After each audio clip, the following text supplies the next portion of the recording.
If you're feeling a little stiff or tight, today I'm sharing 3 simple yoga stretches that will help you feel more loose and open and comfortable throughout your day. I'm Mikah from Lifelong Yoga.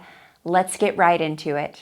We'll start with a pose called puppy pose, which is one of the best things you can do for your posture. It helps open up this area right here in your body, which is your thoracic spine, your mid-upper back that tends to get really stiff. And it helps counteract this rounded shoulder posture that so many of us have, and really helps open up the chest, and therefore you can breathe a little better. So if you start on your knees, you can take your hands down on the mat and walk the hands pretty far in front of you. Keep your hips elevated right above your knees, give or take, doesn't have to be perfect. And then start to melt your heart down towards the mat. So it's almost like you're sticking your bottom up and out. And maybe rest your forehead down on the mat. And you're really letting your shoulders sink down towards the mat. Now, if this is too intense, with your head touching the mat, that's absolutely fine. You can lift up your head a little bit by putting a folded up blanket or even a pillow up a little higher, and that might make it more comfortable for you. But take a moment to explore this with me. Melt your heart down towards the floor without really moving your hips very much, and breathe smoothly. You'll also feel a really nice stretch for your shoulders here. I would stay for 5 to 7 deep breaths or whatever time you have. But just give yourself some time to really settle in. Shift your body weight forward as you lift up a little bit, and then walk your hands in, and you're good to go. This next pose is called revolved Janu Shirsasana, or revolved head to knee pose. So you'll just want to come to a seat. And for me, this is more comfortable if I prop my hips up, just the very edge of my hips up on a blanket, but it's, again, optional.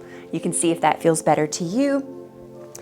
You'll come to a seat and extend one leg out to the side to a diagonal, and the other foot is pressing, the sole of the foot is pressing to the inner thigh. Now, this pose that we're about to get into, we're not quite there, is one of those poses that you get a lot of bang for your buck. So it's affecting multiple areas of your body all at once. You're going to have a great stretch for the hamstrings, the inner thigh, the shoulder, and what I really love about this pose is how it opens up the entire side of your body. So it's stretching these little muscles in between your ribs. They're called the intercostal muscles. And by opening up these muscles, by stretching these muscles, it helps you breathe better.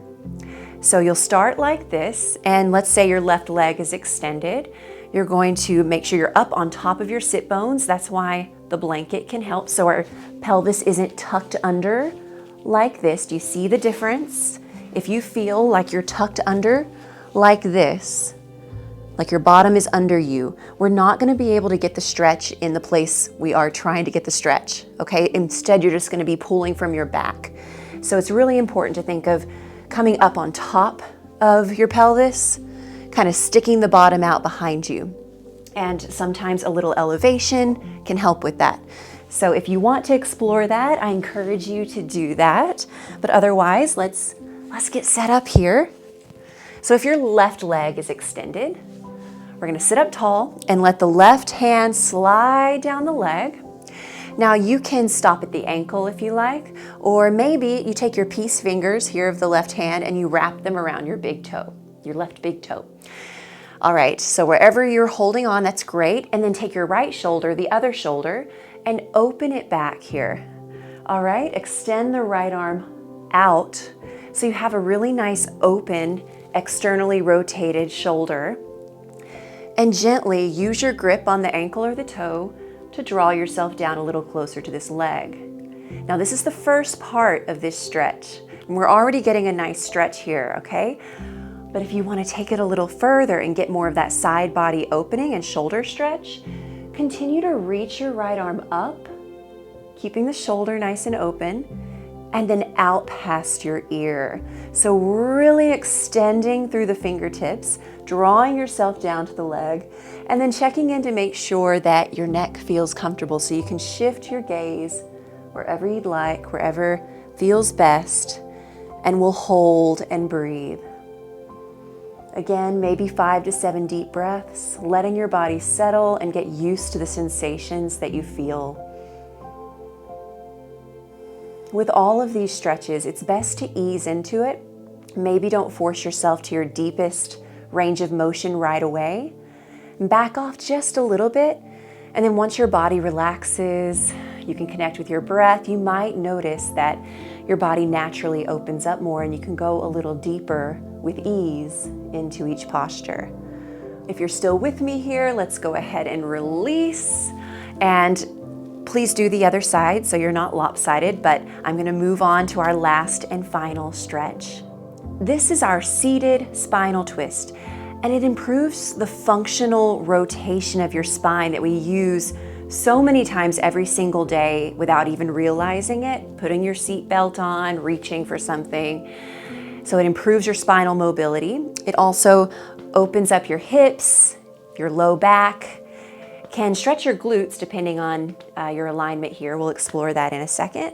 So let's try this together. You can actually get into this pose very easily from the pose we were just in, Janu Shirsasana.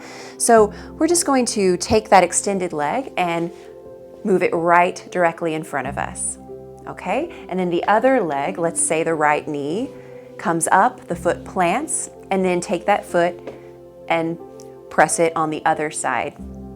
Plant it on the other side of that leg. Okay, I'm gonna turn to the side here now. So again, one leg out extended, let's say the left leg. The right foot's on the other side of the left leg. This is another one of those poses where we want to get on top of your sit bones, kind of helping the pelvis tilt forward a little bit. Lift up really tall here and use your hands on the right knee to hug in and help you find a little more length in the spine. We're going to keep the length in the spine as we take a full breath in here. And then on your breath out, twist your body, your upper body, to the right. You can take your right fingertips behind you for a little support. Keep the left hand on your knee like this, and then maybe hug the knee in towards your body as you're twisting. Now I prefer, there's a couple of different ways you can do this with the upper body. I prefer the hug in towards my chest version as opposed to the hook the elbow and force or yank a twist version. The hooking the elbow is fine. It's going to make most of the twist happen in the upper body. If you hug the knee in towards you, you're going to feel more of an opening around the outer hip glute area. So just explore and see what feels good to you here. Lifting up through the heart and connecting with your breath. So every inhale, find a little more length, reaching the crown of the head up to the ceiling. And every exhale, maybe bring a little softness into it so you can soften your shoulders and twist just a tiny bit deeper without any kind of force. If you've got the time, stay for about 5 to 7 rounds of breath. And there are your 3 poses for feel-good flexibility if you're feeling a little stiff, tight in your body today. Now, sometimes when working with morning stiffness especially, our joints often need a little movement on their own, a little mobility before we settle into the deeper stretches. There's something called synovial fluid in our body that lubricates our joints, and simple movement through the body, through the joints like this, helps lubricate the joints and basically warms up your body to prepare your body for other movement and deeper stretches. So if you feel like those stretches were a little intense on their own, I do suggest moving through your joints gently first to help with circulation and lubrication of the joints, and that might make your practice a lot more comfortable. So with that in mind, I'd like to invite you to try another video with me. I'll put it here on the screen. It's called 15-Minute Yoga for Morning Stiffness. Thank you for joining me today. Remember to subscribe to my channel, Lifelong Yoga with Mikah, for more gentle, therapeutic yoga videos to help you feel better in your body. I'll see you next time.